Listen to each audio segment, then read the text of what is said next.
Ladies and gentlemen, I welcome all to my channel. We are watching series of videos under the head Do's and Don'ts in Purchasing and Selling the Property.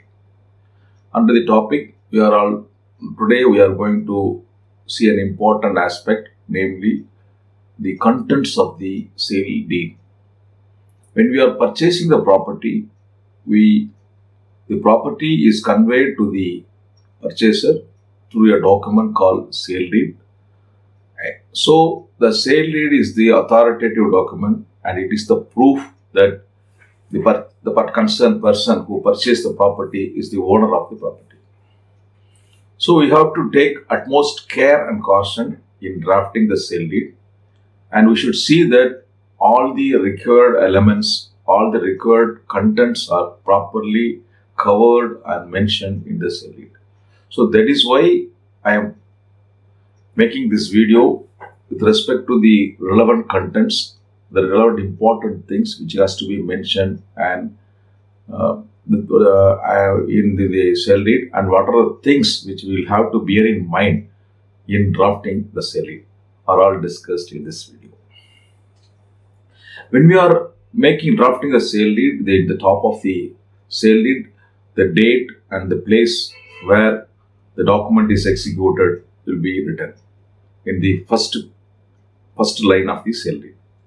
Thereafter, the the seller's details and the buyer's detail will have to be mentioned.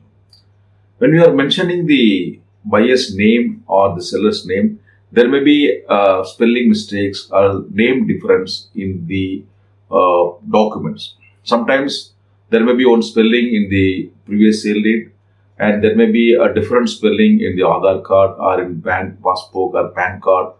Like that, there may be name differences or spelling differences in the purchaser's name also. So it is in such circumstances, it is always better to mention all the names. Assuming for a moment, one spelling is mentioned in previous document and a different spelling is mentioned in the other document, you may say that as per previous document the name is this, and as per Aadhaar card the name is this, and as per PAN card the name is this. Like what? We can clarify the name difference. This will help you in future in the event of your sale to the subsequent transferee, or in the event of your banking loan or any other transaction which you may deal with respect to this property. So supposing if your name is mentioned, if you get the sale deed in one name, and tomorrow you produce some documents, say Aadhaar card and other ID proof for the proof of your identity or address, and if there is a spelling mistake, then there may be chances of disputes or chances for problems. So to avoid any such future problems or disputes, it is always better to mention all the correct names, all as appeared in all the identity documents and the previous documents. Thereafter, you have to mention about the history of the property, how the seller got his property, from whom he got the property, under what document he got the property. Like that, you can trace out all the previous owner's title.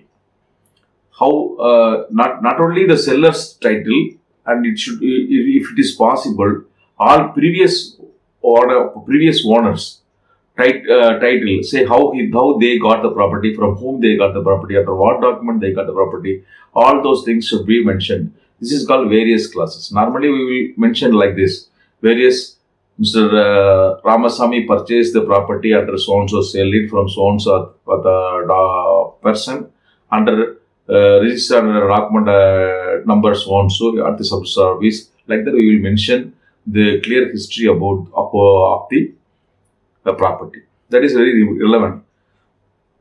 Nowadays, in the format, the model form given in the registration website, they are not so much of they are not insisting for the to mention all the history about the property. But in my opinion, it is always better to write down the total history of the property so that it will be easy for you to identify whether the particular person who is selling the property has pakka title, or and it will also help you to defend any cases which may arise in future if any third parties are makes any claim over the property as alleging that he or he has a title and your seller did not have any title over the property. So the clear history, detailed history, and the step-by-step history will help you in all possible way and also make you a clear cut idea about the property. Thereafter, the sale consideration, for what price you are going to purchase, and what is the total sale consideration, and how you paid the amount to the seller by whether it is paid by check or RTGS or by cash. All the details should also be mentioned in the sale deed. Supposing if you deduct anything, any amount towards TDS, that should also be covered in the sale deed, so that there will the sale deed will give a clear picture and it will also give you a clear document. Thereafter, you should mention about the possession of the property. Normally, there are two types of possession: physical possession and legal possession. So, when in the sale deed you should clearly mention that the possession of the property is delivered to the purchaser. So, and you should also mention that there is no mortgage, no litigation, no encumbrance, and there is no tax dues. Like that, the registrar the seller should declare that there is no encumbrances over the property, or any other declaration if you want with respect to the properties as a guarantee or a warranty over the property. Also, all those covenants should be properly covered in the sale deed. Then, in case any claim or future case or any tax dues arise in future, then the seller should take an undertaking saying that he will pay and clear all such taxes, dues, claims, cases at his own cost. Like what, he has to give a guarantee that will also help you to claim any such pending dues, tax dues as against the seller in the event of any such claim arises in future. Lastly, then you will have to mention the schedule of the property. Schedule of the property is nothing but the details about the property. The registration district, the sub-registrar, the limit under whose jurisdiction the property is located, the door number, street name, old number, previous number, present number. All these numbers should be mentioned in your sale deed. In addition to that, there are another type of number. It is called survey number, TS number, town survey number, or revised survey number, RS number. That should also be mentioned in the sale deed. Under what village the property is located, under what is the taluk name, what is the district name, that should also be mentioned. In addition to that, the measurements. What is the size of the property in north side, what is the size of the property in all four sides, and what is the boundary. What property is located in the south side, what property is located on the west side. Like that, all side property should also be mentioned. That will give you a clear picture that to identify your property. So these are all things we have to. Finally, there should be every document should be attested by two witnesses. The seller and buyer should also sign the document in each and every pages. The witnesses should sign in the last pages. In the witnesses column also, it is always better to mention the Aadhaar number or identity number of the concerned witnesses. In addition to that, an advocate or a proper person, there is a document writer, should also sign the document for who drafted the document. So these are all documents we will have. These are all the contents which we have to mention, cover in the sale deed.